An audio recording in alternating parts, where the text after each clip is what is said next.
Like when I go and dance in a nightclub, I'm not just dancing, like just bopping around. I'm all in. I think we deserve all that. I think we deserve to live a life that is full.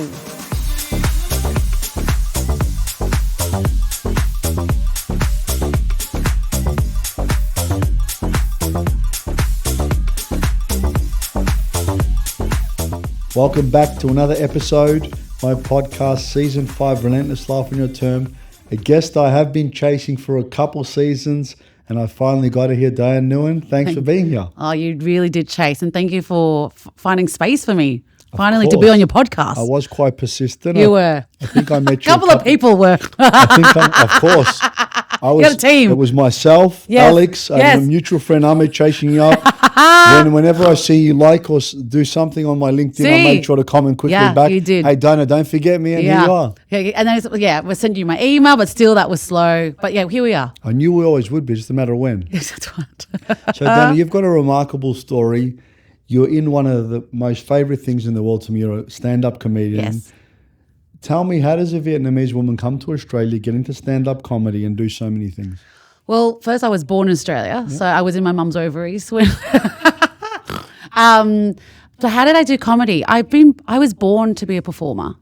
I was performing in show and tell in primary school. I was in the school choir. I was always entertaining people at a young age.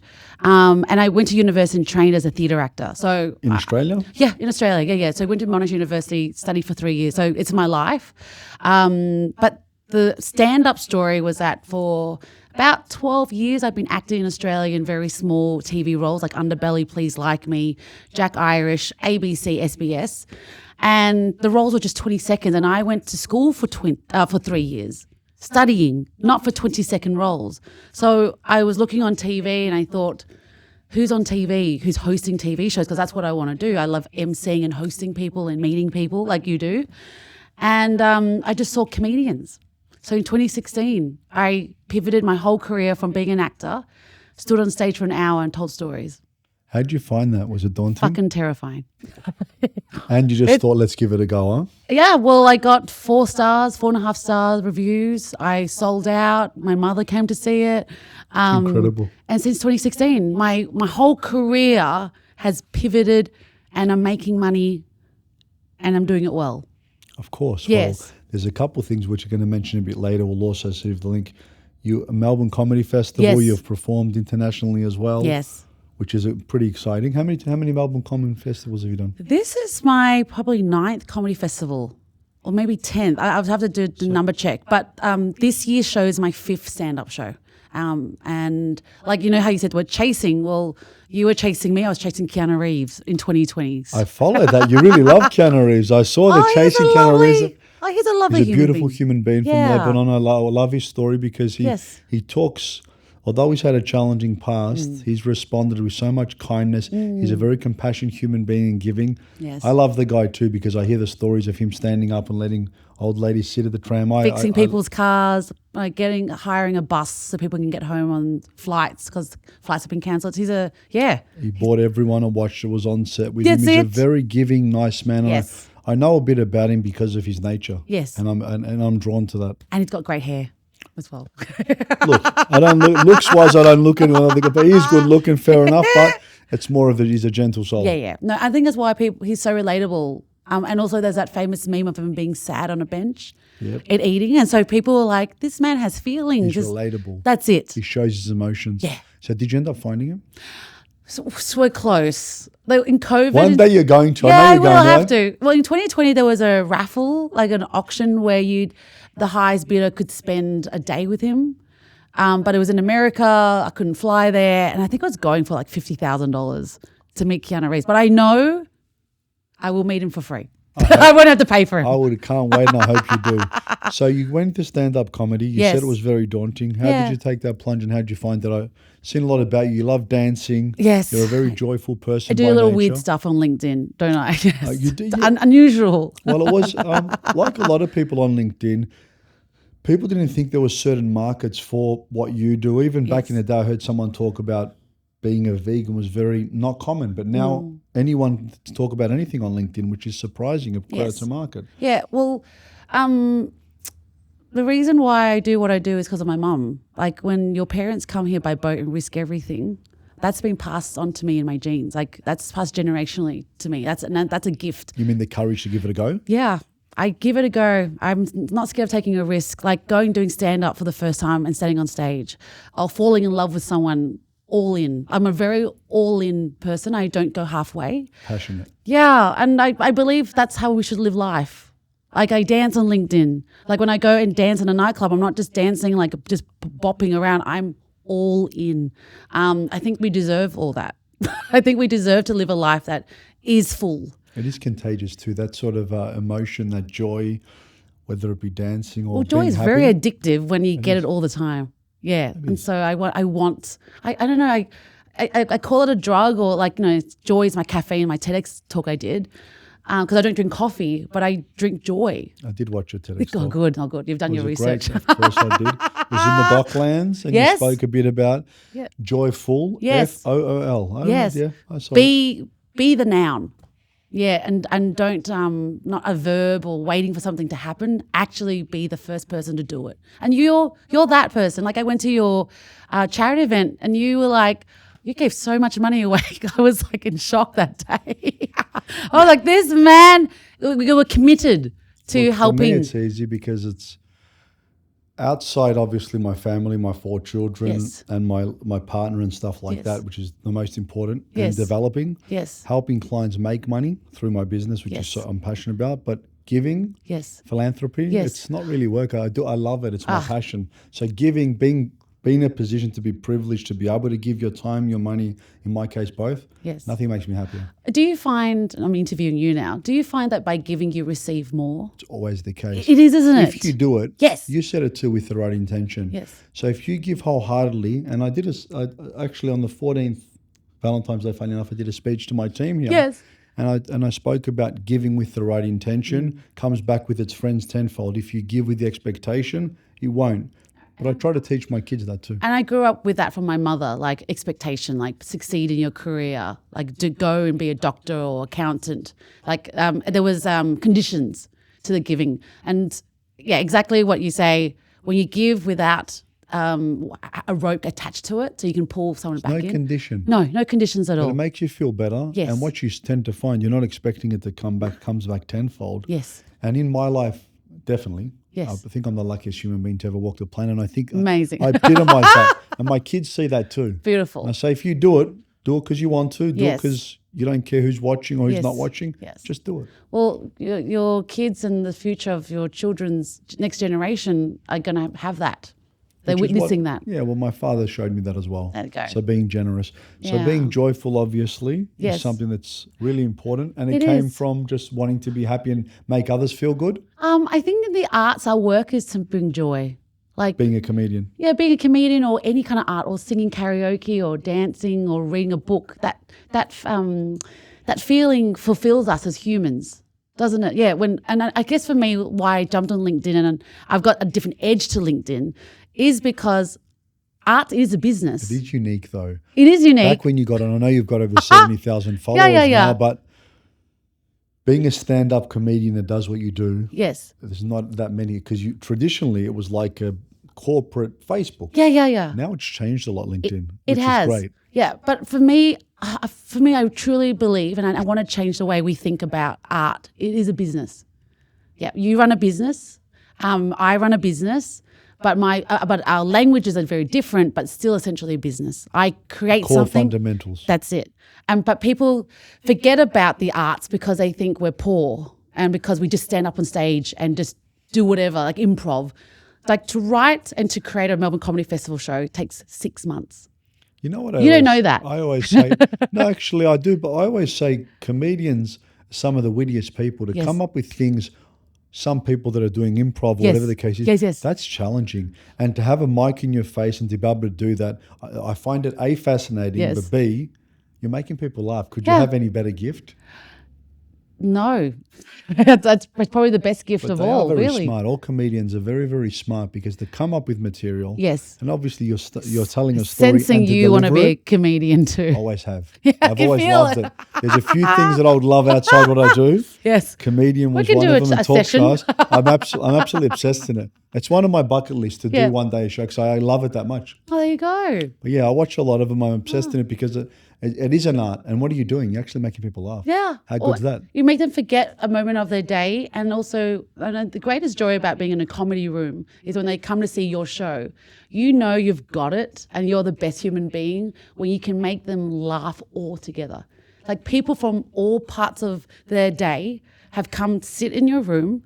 And if you can get a whole room to burst out laughing at the one time, there's no drug for it. So it takes 6 months, Dana, to write your script. And obviously you got to practice the way you present it. So your arts would have helped a lot, yeah? So practice is probably a month out from the show, but it's the admin, producing, getting the photo, getting the venue, getting the material. What about writing all the jokes and everything? Well, that's it. That takes time. So you do lineup rooms around Melbourne. So to practice your routines? Yeah, do 5 to 10 minutes, and you bomb and you fail.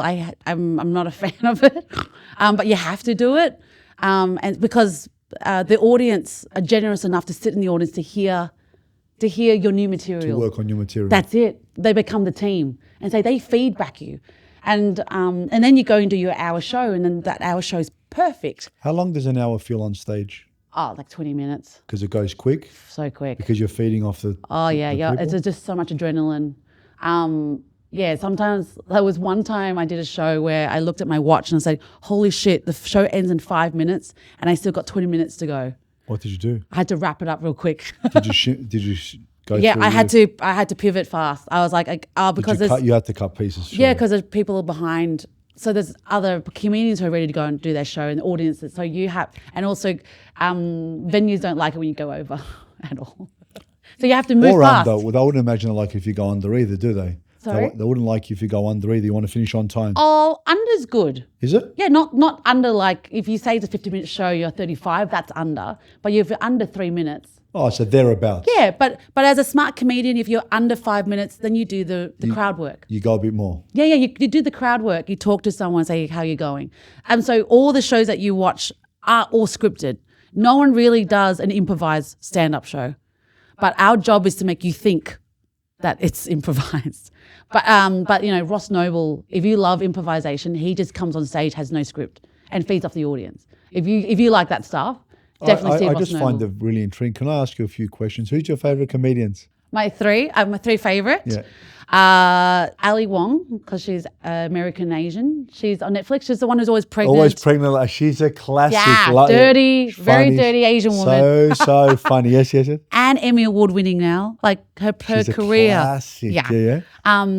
Dave Chappelle. I like how his brain thinks. Yes. They call him the goat of comedy because Yes. he's so good and he's different level. His Yeah, delivery. that's it. He takes you on the journey and then bang, drops it. He's That's amazing. it. Yep. Next. You could sit and just listen to him for hours. And Robin Williams. So Mrs. Doubtfire, Patch Adams, because I'm a clown doctor as well at the Royal Children's.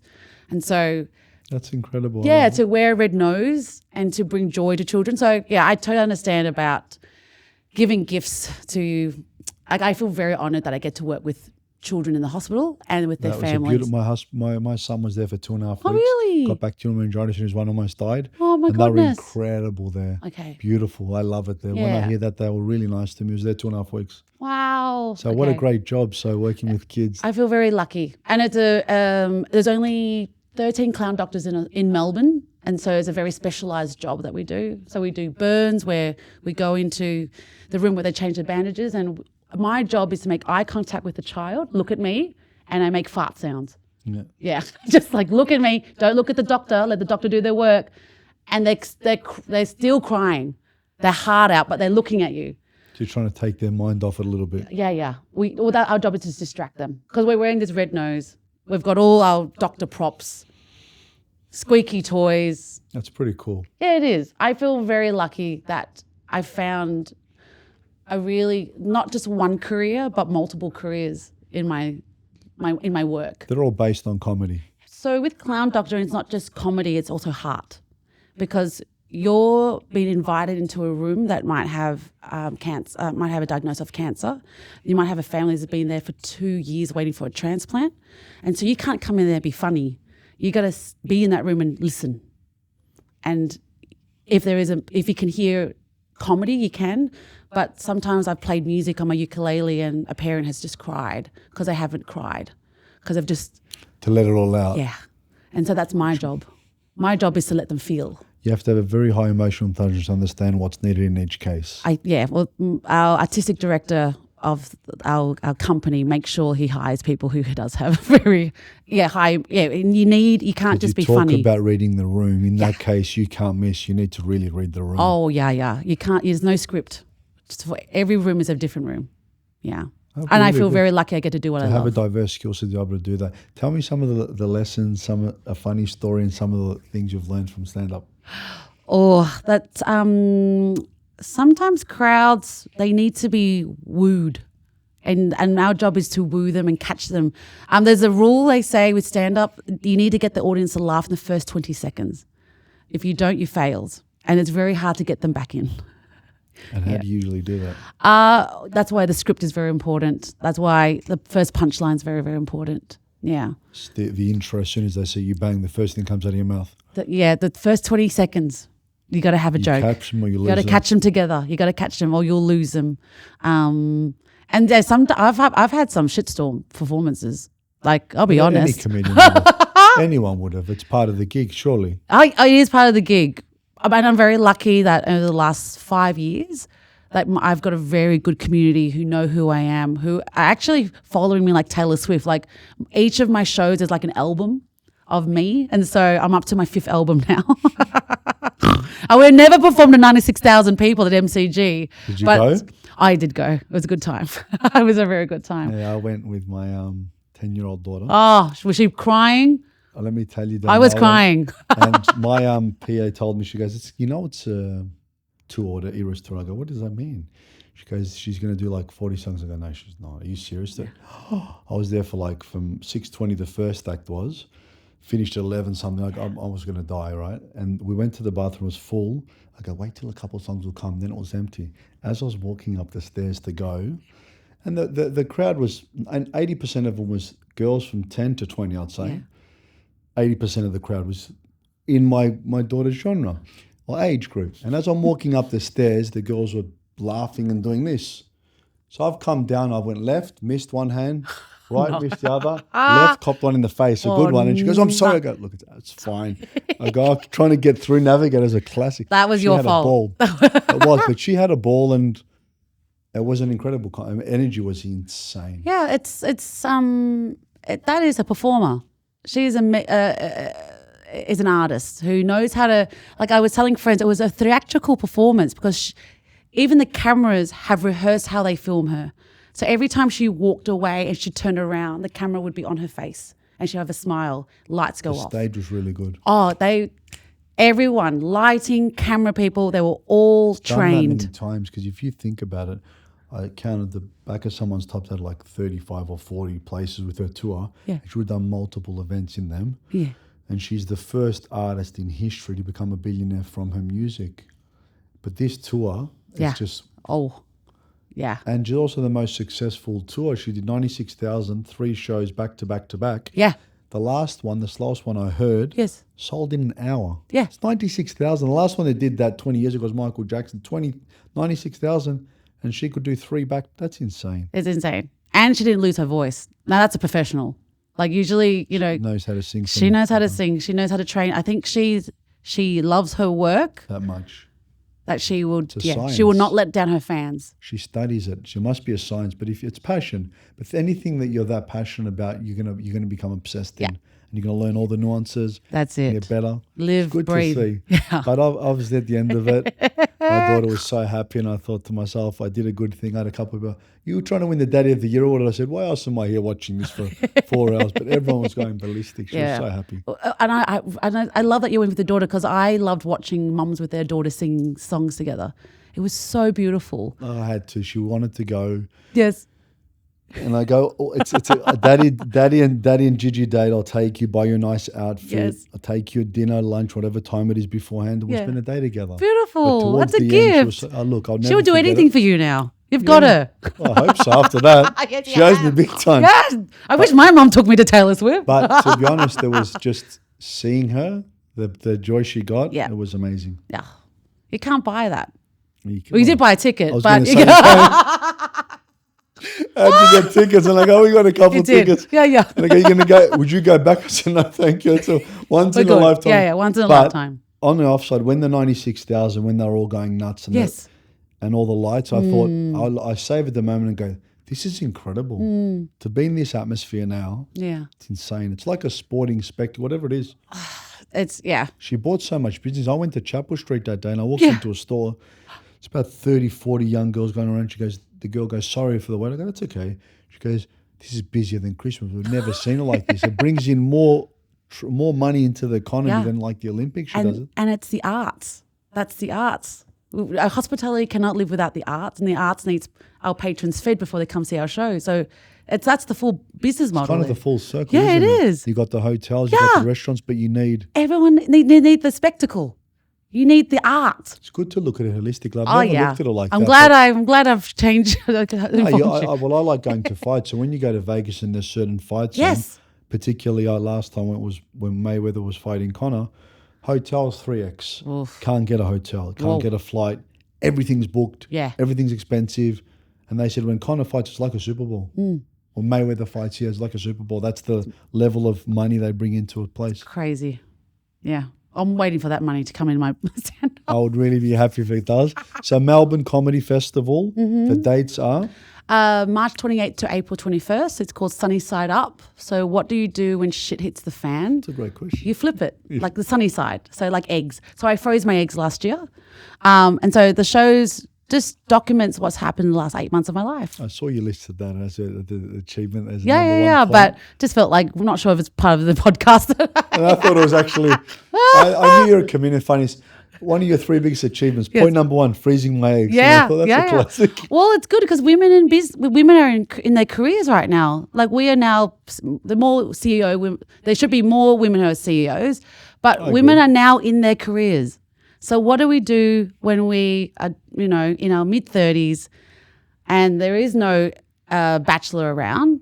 What do we do? Freeze them. Look, we're lucky we've got all these advances in science Yeah. to allow that, but it's important. It's great to see women in business. We've got quite a big percentage here. We've got more women than men in this business, which has always been good. Good.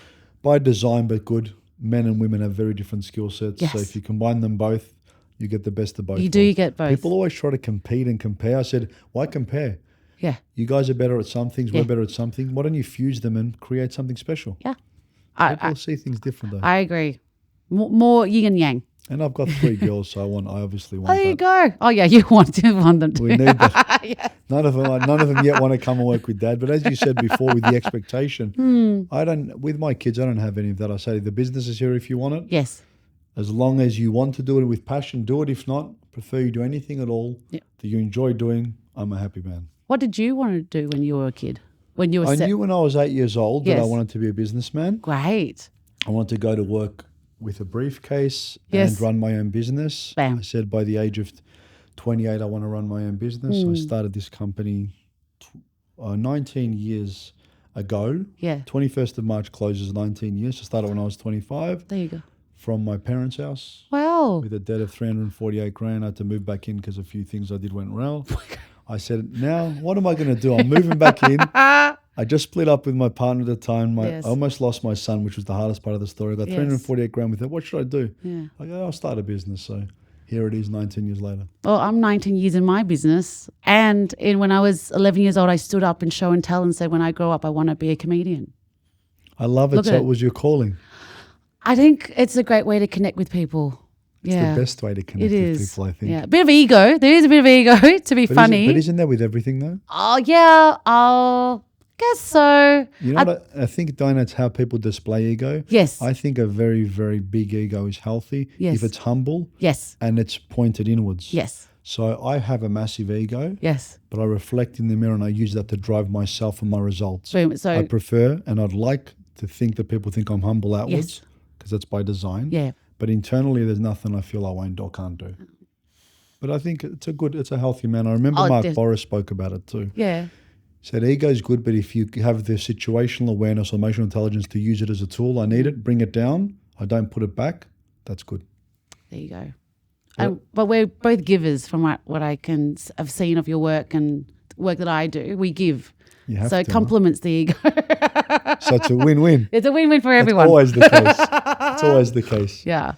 So, Dan, I can talk comedy with you absolutely I know, I can all feel day. It's actually literally one of my favorite topics. When I go home and I've had a crazy day, a real stressful day. Who is your favorite? Who is your favorite comedians?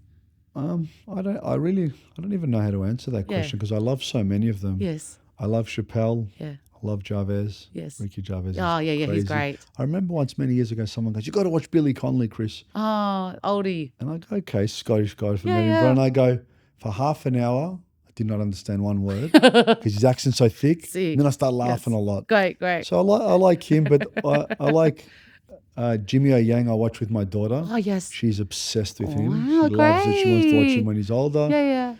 The comedian you mentioned, there's not many comedians I don't watch. I watch all comedians. Yeah.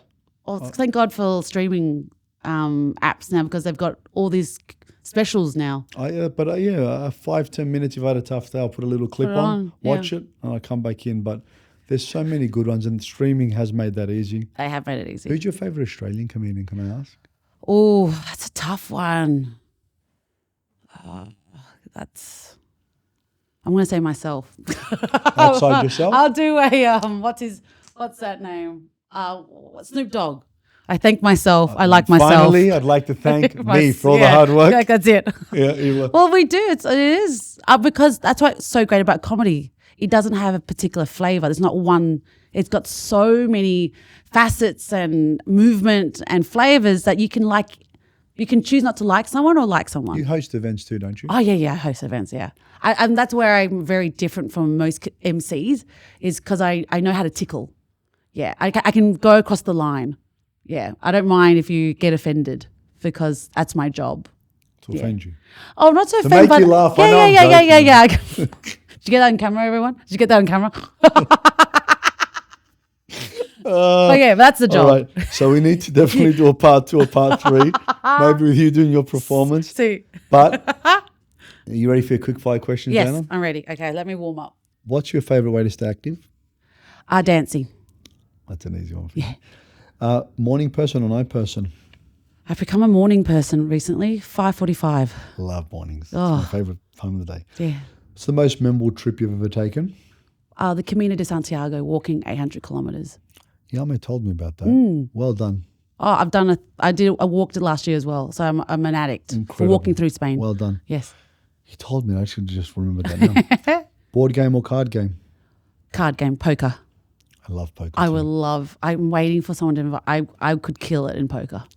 Yeah. Tell you some funny stories off camera. Good. What's your most interesting thing you've learned recently? That's better to cut than to hold on. What's your favourite holiday destination? Oh my God, the Amalfi Coast. I went there last year. It was so hot. Favourite app on your phone? Oh, there's two. There's slashies, Instagram and LinkedIn. Yeah. Favourite childhood memory? The first one that came to my brain, which is very interesting, was dancing with my dad in our living room.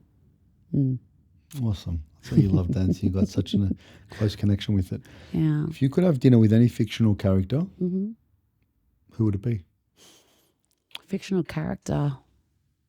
I don't know if I'm really fatigued or tired, but the first name that came to my head was Winnie the Pooh. I don't know why, but I'm going to be honest. Like, all I saw was Winnie the Pooh when he said that question. What's the best concert or live event you've ever attended? Oh. Taylor Swift. I'm kidding. No. I was 4 rows from the front from Robbie Williams, and it was amazing. He's one of the best live performers ever. It was so good. I had so much fun. I'm a mosh pit person. I don't sit down. I need to be in the crowd. Yeah. One thing you're looking forward to in the near future? Having a baby. Look, I got 4. I can always borrow you one out if you need. See. Now, on a scale of 1 to 10, how much have you enjoyed being on our podcast? Well, let's go 10. 10, there you go, 10, huh? A 10, a 10.1. Awesome. So we're going to make sure to have all the links below to the Melbourne Comedy Festival. Please support Dana. She's an amazing local comedian and we want to see her do well. Thank you. Thank you.